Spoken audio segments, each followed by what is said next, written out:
السلام علیکم ناظرین، ہائی ٹیک نیوز کے نیشنل اور انٹرنیشنل خبروں میں آپ کا خیر مقدم ہے۔ میں ہوں نیہا خان۔ نظر ڈالتے ہیں آج کی اہم خبروں پر۔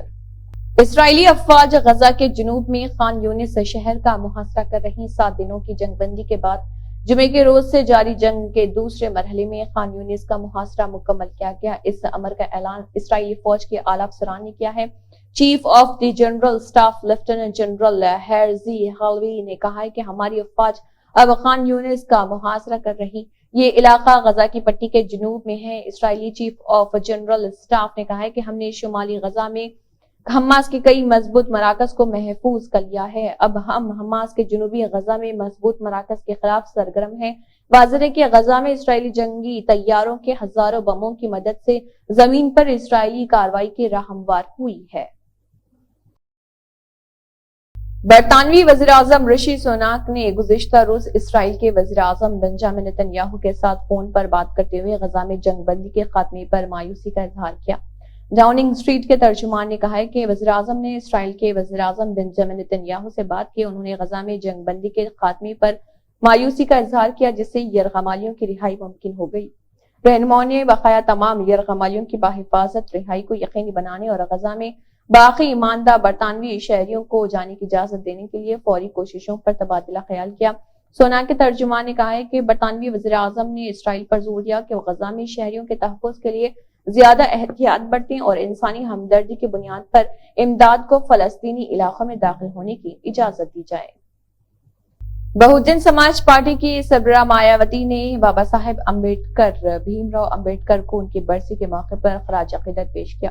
اس موقع پر انہوں نے مرکزی حکومت کی پردھان منتری غریب کلیان انا یوجنا پر نکتہ چینی کی۔ امبیڈکر کو ان کے 66ویں پرنروان دیوس پر خراج عقیدت پیش کرتے ہوئے B S P supremo Mayawati نے social media platform X پر لکھا، تقریباً 140 کروڑ کی وسیع آبادی والے ہندوستان کے غریبوں، مزدوروں، دلتوں، آدیواسیوں، انتہائی پسماندگان سمیت نظر انداز کیے گئے بہوجنوں کے مسیحا اور ملک کے انسان دوست اور مساوات پسند آئین کے خالق بھارت رتن بابا صاحب ڈاکٹر بھیم راؤ امبیڈکر کو ان کے پرنروان دیوس پر زبردست خراج عقیدت۔ انہوں نے مزید لکھا، ملک کے 81 کروڑ سے زیادہ غریبوں کو کھانا کھلانے کے لیے سرکاری خوراک پر انحصار کرنے کی حالت نہ تو آزادی کا خواب تھا اور نہ ہی ان کے لیے فلاحی آئین بناتے وقت بابا صاحب ڈاکٹر بھیم راؤ امبیڈکر نے یہ سوچا تھا۔ یہ صورتحال انتہائی افسوسناک ہے۔ صدر درپدی مرمو، نائب صدر اور راجیہ سبھا کے چیئرمین جگدیپ دھنکڑ، وزیر اعظم نریندر مودی اور لوک سبھا کے اسپیکر اوم برلا سمیت اراکین پارلیمنٹ اور دیگر معززین نے بابا صاحب بھیم راؤ امبیڈکر کی برسی کے موقع پر پارلیمنٹ ہاؤس احاطے میں ان کے مجسمے پر گلہائے عقیدت پیش کی۔ آئین کے معمار کہلائے جانے والے بابا صاحب بھیم راؤ امبیڈکر کی برسی کے موقع پر پارلیمنٹ ہاؤس کے احاطے میں انہیں خراج عقیدت پیش کرنے کے لیے ایک پروگرام کا انعقاد کیا گیا تھا۔ صدر مرمو کے علاوہ نائب صدر دھنکڑ، وزیر اعظم مودی اور لوک سبھا اسپیکر اوم برلا، سابق صدر رام ناتھ کووند، کانگریس کے سابق قومی صدر سونیا گاندھی، کانگریس کے قومی صدر اور راجیہ سبھا میں اپوزیشن کے لیڈر ملکارجن کھڑگے اور کئی مرکزی وزراء اور موجودہ اور سابق وزیر اعظم نے شرکت کی۔ الیکشن کمیشن نے 17 اکتوبر 2023 کو 5 ریاستوں مدھیہ پردیش، چھتیس گڑھ، راجستھان، تلنگانہ اور میزورم میں انتخابات کی تاریخ کا اعلان کیا تھا۔ اس میں تلنگانہ میں سب سے آخر میں یعنی 30 نومبر کو ووٹنگ ہوئی تھی، لیکن تلنگانہ حکومت کی تشکیل کے معاملے میں یہ سر فہرست ہے۔ اس کا مطلب ہے کہ 5 ریاستوں میں سے نئی حکومت 7 دسمبر کو یہاں سب سے پہلے حلف اٹھائے گی، جبکہ 8 دسمبر کو میزورم میں حلف برداری کی تقریب منعقد کی جائے گی۔ ان تاریخوں کے اعلان کے ساتھ ہی بڑا سوال یہ پیدا ہوتا ہے کہ جن ریاستوں میں پہلے انتخابات ہوئے اور ووٹوں کی گنتی پہلے ہوئی، وہاں حکومت بنانے میں کیا مسئلہ ہے؟ Bharatiya Janata party B J پی اس سوال کا جواب دینے سے گریز کر رہی، لیکن اس کے پیچھے کی وجہ سب کے سامنے ہے۔ بی جے پی نے مدھیہ پردیش، راجستھان اور چھتیس گڑھ میں اکثریت حاصل کر لی ہے اور اسے یہاں حکومت بنانا ہے، لیکن انتخابی نتائج کے 3 دن گزرنے کے بعد بھی پارٹی وزیر اعلیٰ کے نام کا فیصلہ نہیں کر پائی ہے۔ اس کے پیچھے سب سے بڑی وجہ یہ ہے کہ اس بار پارٹی نے بغیر سی ایم چہرے کے الیکشن لڑا تھا۔ انہوں نے مدھیہ پردیش میں اپنے موجودہ وزیر اعلیٰ شیوراج سنگھ چوہان اور چھتیس گڑھ اور راجستھان کے سابق وزرائے اعلیٰ رمن سنگھ اور وسندھرا راجے سے بھی خود کو دور کر لیا تھا۔